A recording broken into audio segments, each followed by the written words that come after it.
Bugün sizlerle dünyanın en sirli, en qalmaqallı ve en çok sual doğuran şəxslərindən biri olan Jeffrey Epstein haqqında danışacağım. Jeffrey Epstein 1953-cü ildə New Yorkun Brooklyn rayonunda anadan olub. Ailəsi adi bir ailə idi, amma Epstein çox tez bir zamanda elit təbəqəyə çıxmağı bacardı. O əvvəlcə məktəbdə müəllim işləyirdi, daha sonra isə maliyyə sahəsinə keçərək böyük sərvət qazandı. O zəngin insanlara maliyyə məsləhətləri verirdi və yavaş-yavaş Amerika və dünya elitası ilə əlaqələr qurmağa başladı.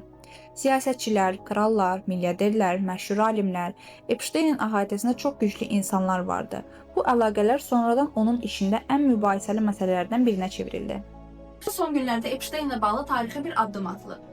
Nümayəndələr Palatası Epsteinin sənədlərinin tam açılması ilə bağlı qanun layihəsini 427-yə bir səslə təsdiqləyib. 2005-ci ildən etibarən bir neçə azyaşlı qız Epstein tərəfindən istismar olduğunu bildirib.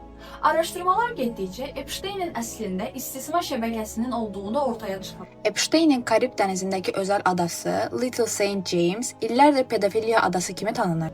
2019-cu ildə Epstein New Yorkda həbsxanada ölü tapıldı. ABŞ-da tarixi an yaşanır. Epsteinin bütün sənədlərinin ortaya çıxması bir çox milyarderlər, siyasətçilər və toxunulmaz fiqurların adlarının ortaya çıxacağı mənasına gəlir. Amma kimlərin adları ortaya çıxacaq heç kəs bilmir. Epstein işi yalnız bir şəxsin cinayət hekayəsi deyil, bu gücün, pulun və qorxunun necə sistemli şəkildə birləşdiyini göstərən nahəng bir skandaldır. İndi isə görünür ki, o qapı tam açılır və gizlətmək artıq mümkün olmayacaq.